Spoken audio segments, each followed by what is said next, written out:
जाते रहे। जैसे आजकल हमारे आपके यहाँ सबके यहाँ दिवाली की साफ सफाई घरों में चल रही है, और माताओं की प्रशंसा इसलिए भी विशेष है कि दिन भर तो साफ सफाई करना, घर के काम करना और शाम को समय से आके कथा भी सुनना।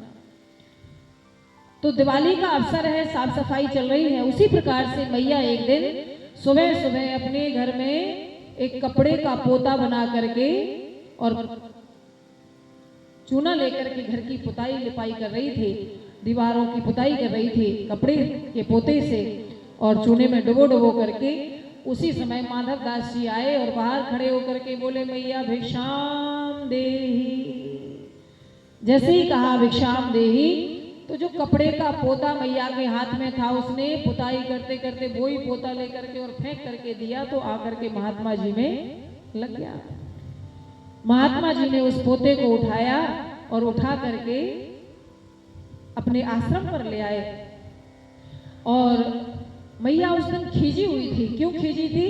क्योंकि मैया कई मंदिरों में जाती थी, कई संतों के चरणों में जाती थी। मैया के यहाँ कोई पोता नहीं था, कोई पोता नहीं था मैया के यहाँ, इसलिए बड़ी क्रोधित रहती थी। देने का भाव तो उसका रहता था, पर इसलिए रुष्ट रहती थी कि मैं पूजा पाठ सेवा इतना सब कुछ करती हूँ, लेकिन आज तक मुझे एक पोता किसी ने वरदान नहीं दिया कि मुझे पोते की प्राप्ति हो जाए। पोते का तात्पर्य बेटे का बेटा, तो पोता नहीं था, इसलिए खींची हुई मैया ने वो कपड़े का पोता चूने में भिगोया हुआ वही फेंक करके दिया।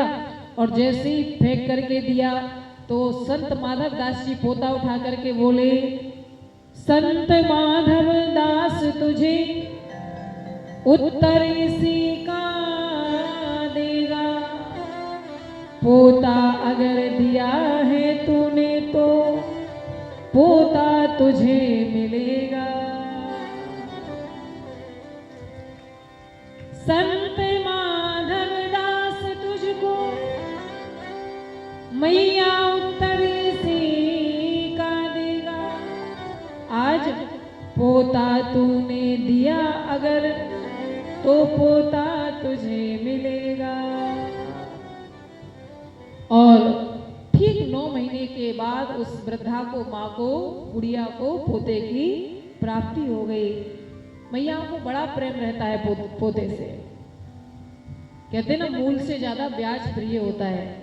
तो मैयाओं को पोता पोतियों से बड़ा प्रेम होता है। तो मैया प्रसन्न हो गई और प्रसन्न होकर के रोती हुई कहने लगी, पोता दियो न प्रेम से रिश्वस दीन हो मार, ऐसे पुण्यन सो सखी पोता खेलत द्वार। मैंने संत को पोता तो दिया, वो भी प्रेम से नहीं, क्रोध में भर करके, मार करके, फेंक करके दिया। और उस पुण्य के माध्यम से, उस पोता को देने के माध्यम से मुझे पोते की प्राप्ति हो गई।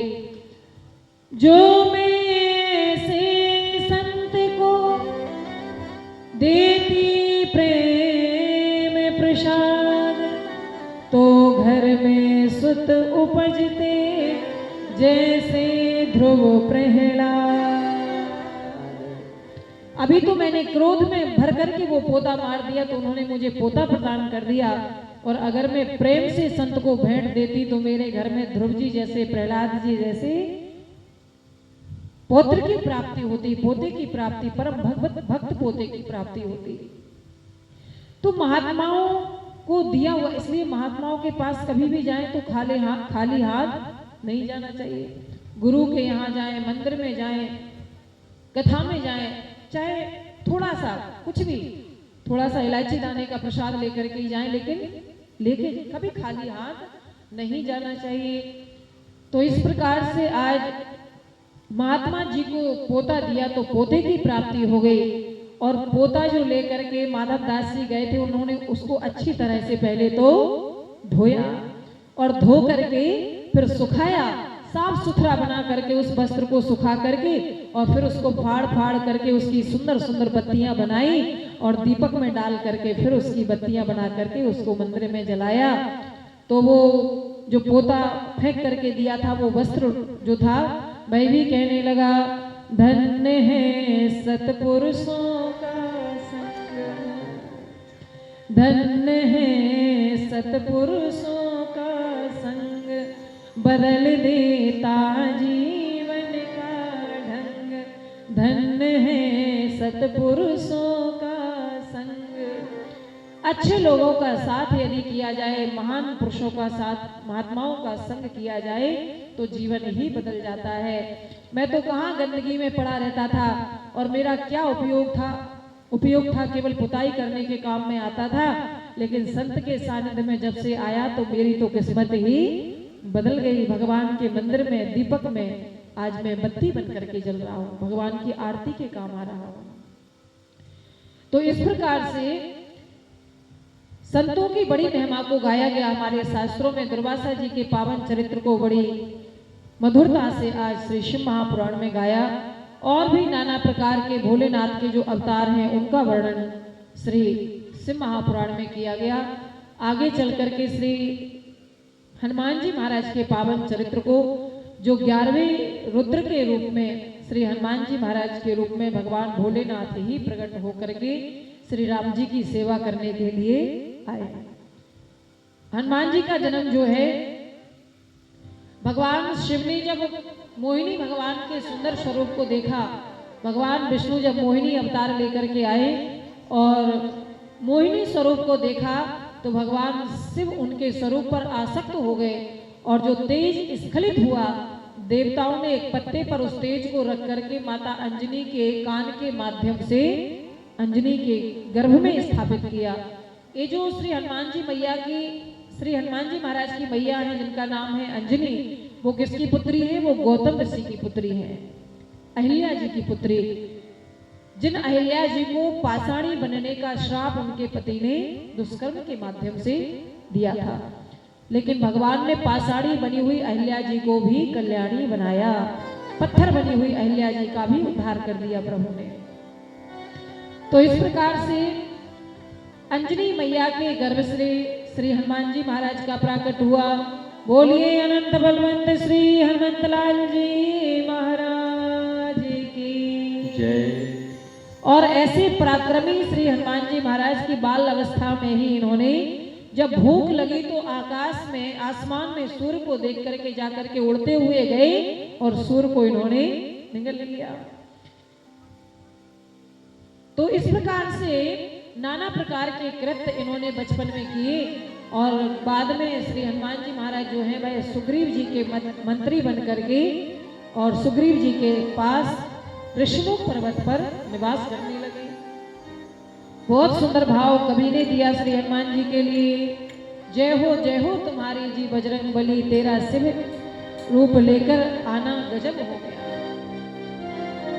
आज बहुत ही सुंदर भाव और श्री हनुमान जी की वंदना। आइए सभी मिलकर आई श्री शिव महापुराण में। इन्होंने एक बार अम्बरीश जी के यहाँ ये पहुंचे।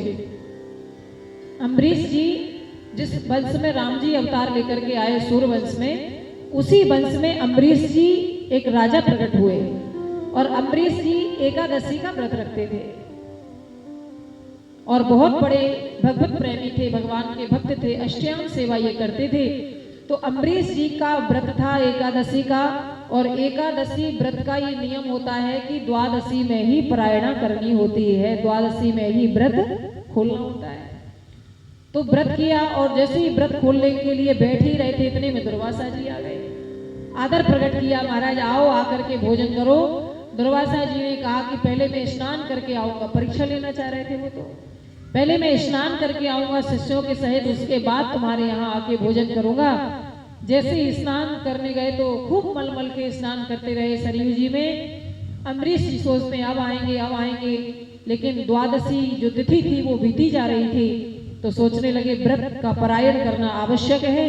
तो उन्होंने भगवान भोजन तो नहीं किया, भगवान का चरणोदक लेकर के थोड़ा जल पी करके व्रत खोल लिया और बोले महात्मा जी को भोजन कराने के बाद उसके बाद फिर भोजन करूंगा। जब दुर्वासा जी को पता चला तो उन्होंने कृत्या को प्रकट कर दिया अम्बरीश जी को मारने के लिए, और कृत्या को जैसे ही प्रकट किया तो भगवान ने देखा और सुदर्शन चक्र प्रकट हुआ, जो भोलेनाथ ने सुदर्शन चक्र भगवान विष्णु को समर्पित किया था। एक बार भगवान विष्णु भोलेनाथ की सेवा कर रहे थे, श्रावण के महीने में 108 पुष्प रोज कमल के भगवान विष्णु भोलेनाथ को चढ़ाते थे। एक दिन लक्ष्मी जी ने 107 ही पुष्प ला करके दिए, एक फूल कम पड़ गया। भोलेनाथ ने सोचा, भगवान विष्णु ने सोचा अब क्या करूं। नारद जी आए और बोले, नवकंज लोचन कंज मुखे करे कंज पद कंजारुणम। नवकंज लोचन कंज मुखो कर कंज पद